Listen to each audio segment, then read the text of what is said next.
राम राम किसान भाइयों, मैं नितिन फिर से हाजिर हूँ आपके अपने चैनल नितिन देओल में। किसान भाइयों, आज जो हम बात करने वाले हैं, आज हम बात करेंगे गेहूं की फसल के बारे में कि गेहूं की फसल की जिस समय पर हमारी फसल के अंदर गबोट अवस्था आ जाती है, गेहूं के अंदर बालियां बननी शुरू हो जाती हैं। कहीं कहीं पर गबोट अवस्था आई हुई है, कहीं कहीं पर गबोट अवस्था के बाद हमारी फसल के अंदर बालियां बननी शुरू हो गई हैं और कहीं कहीं पर जो है लगभग 30 से लेकर 40% जो है गेहूं की बालियां आ चुकी हैं। अब ये एक ऐसा समय किसान भाइयों आ जाता है कि इस समय पर यदि जिस स्प्रे के बारे में आज आपको बताने वाला हूं या जिस खाद के बारे में किसान भाइयों आज मैं आपको बताने वाला हूं, या तो आप स्प्रे का उपयोग कर लीजिए गेहूं की फसल के अंदर, या फिर किसान भाइयों जिस खाद के बारे में बता रहा हूं इस खाद का उपयोग कर लीजिए आप अपनी गेहूं की फसल के अंदर। लेकिन डालना आपको ये खाद जब ही है या ये स्प्रे आपको जब ही करना है किसान भाइयों, जब जो हमारी फसल है वो गबोट अवस्था में आ चुकी हो या फिर हमारी फसल के ऊपर 25 से लेकर 30% बालियां बन चुकी हूं।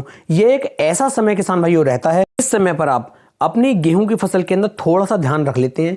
ध्यान तो देखिए आप शुरू से लेकर लास्ट तक रखते हैं, लेकिन ये इस समय पर यदि आप थोड़ा सा ध्यान और ज़्यादा रख लेंगे, थोड़ा सा ज़्यादा खाद का ध्यान रखेंगे, थोड़ा सा स्प्रे का ध्यान रखेंगे, सिंचाई का ध्यान रखेंगे, गेहूं की फसल के अंदर फंगस नहीं लगने देंगे, कीटों का अटैक नहीं होने देंगे, तो किसान भाई इस समय पर जो हमारी गेहूं की बालियां हैं ये काफ़ी लंबी, बड़ी, दाने मोटे और चमकदार और वजनदार बन करके निकलेंगे। और यदि किसान भाइयों जिन खादों के बारे में आपको बता रहा हूं इन खादों का उपयोग आप नहीं करेंगे तो गेहूं तो आपकी फिर भी निकलनी है, लेकिन जो आपका एवरेज होता है वो कम से कम 15 से लेके 20% तक कम किसान भाइयों हो जाता है। तो आपको यहां पर कौन कौन से खाद लेने हैं स्प्रे में, कौन कौन से खाद लेने हैं आपको नीचे डालने में, या फिर दोनों में से कौन से का उपयोग आप करना चाहते हैं, किसी भी एक का आप उपयोग कर सकते हैं। बहुत ही बेस्ट और शानदार रिजल्ट किसान भाइयों यहां पर आपको देखने को मिलेंगे। सबसे पहले बात कर लेते हैं स्प्रे के लिए कि कौन कौन से स्प्रे इस समय पर यदि हम करेंगे तो बालियां लंबी आएंगी, मोटी आएंगी, दाने वजनदार बनेंगे और बहुत ही ज़्यादा बेनिफिट जो है हमें देखने को मिलेगा। तो किसान भाइयों स्प्रे के लिए यहाँ पर मैंने 2 स्प्रे लिए हैं और इन दोनों स्प्रे को आपको गबोट अवस्था के या तो गबोट अवस्था के समय या फिर जब हमारी फसल के अंदर बालियां जो हैं लगभग 15 से 20% 25% के आसपास हैं उसी समय पर स्प्रे करना है। तो स्प्रे जो आपको यहाँ पर लेना है वो स्प्रे करना है आपको बोरोन का।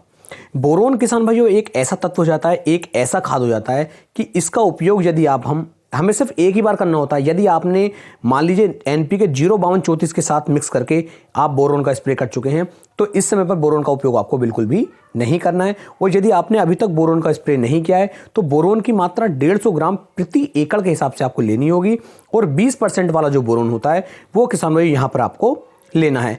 और साथ में जो किसान भाइयों आपको स्प्रे करना है आपको सल्फेट ऑफ पोटास का, यानी कि एनपीके 0050 का, जिसके अंदर किसान भाइयों पोटास की मात्रा 50% दी गई है।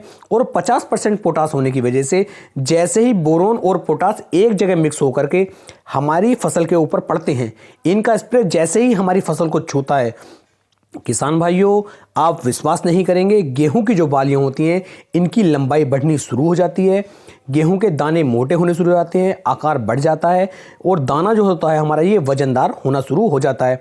इसके स्प्रे के और भी कई सारे फायदे हैं। आपकी फसल अचानक से नीचे नहीं गिरेगी। जो हमारी बरसात होती है, हवा चलती है तो फसलें बड़ी तेज़ी के साथ नीचे गिरनी शुरू हो जाती हैं। इससे जो होता है दाना तो अच्छा बनता ही है, दाने के अंदर वजन तो बनता ही है, पूरी फसल जो हमारी होती है इसका तना भी किसान भाइयों काफ़ी ज़्यादा मजबूत हो जाता है और फसल अचानक से नीचे नहीं गिरती है।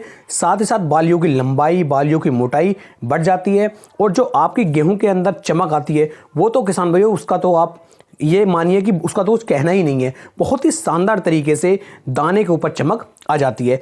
तो आप इस स्प्रे को कर सकते हैं। या फिर अब बात कर लेते हैं खाद के बारे में कि खाद कौन सा हम यहाँ पर डाल सकते हैं। तो खाद के बारे में बात करें तो किसान भाइयों आपको यहाँ पर एमओपी पोटास ले लेनी है। म्यूरेट ऑफ पोटास यदि आप यहाँ पर लेंगे तो इसकी मात्रा 20 से लेकर 25 किलोग्राम प्रति एकड़ के हिसाब से आपको लेनी होगी। और साथ में किसान भाइयों इसमें भी आप जो है लगभग 400 ग्राम बोरोन को आप इसके अंदर मिक्स कर सकते हैं और मिक्स करने के बाद इसे अपने खेत के अंदर आप डालेंगे। लेकिन यहाँ पर किसान भाई थोड़ा सा अंतर यह जाता है कि जो हम म्यूरेट ऑफ पोटाश डालते हैं ये किसान भाई जो नीचे डालने के बाद लगभग 8 से लेके 10 दिन के बाद कार्य करना शुरू करती है। और जो हमारा सल्फेट ऑफ पोटाश जो हमारा एनपीके 0050 होता है वो किसान भाइयों इमीडिएटली तुरंत ही कार्य करना शुरू कर देता है। तब अब आपको ये देखना है, यदि गबोट अवस्था आई है तब तो आप जो है MOP पोटाश डाल दीजिए। ये लगभग 8 से लेकर 10 दिन के अंदर कार्य करना शुरू कर देगा और बहुत ही शानदार बालियां आपकी बन करके निकलेंगी।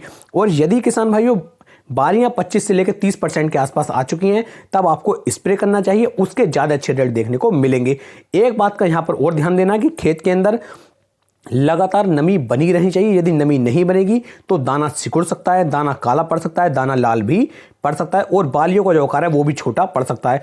तो स्प्रे के साथ साथ आपको सिंचाई का भी ध्यान देना है। खेत के अंदर नमी बना करके रखें, नमी बनी रहेगी तो बहुत ही शानदार तरीके से अच्छे रिजल्ट किसान भाइयों ये आपकी फसल के अंदर निकाल करके देंगे। उम्मीद है मैं आपको एक सही और सॉलिड जानकारी दे पाया हूं। यदि वीडियो पसंद आई हो तो वीडियो को ज़्यादा से ज़्यादा शेयर करें और भी अच्छी अच्छी और नई जानकारियां प्राप्त करने के लिए चैनल को सब्सक्राइब कर सकते हैं। फिर मिलेंगे एक नई वीडियो में, तब तक के लिए सभी प्यारे किसान भाइयों को राम राम जी।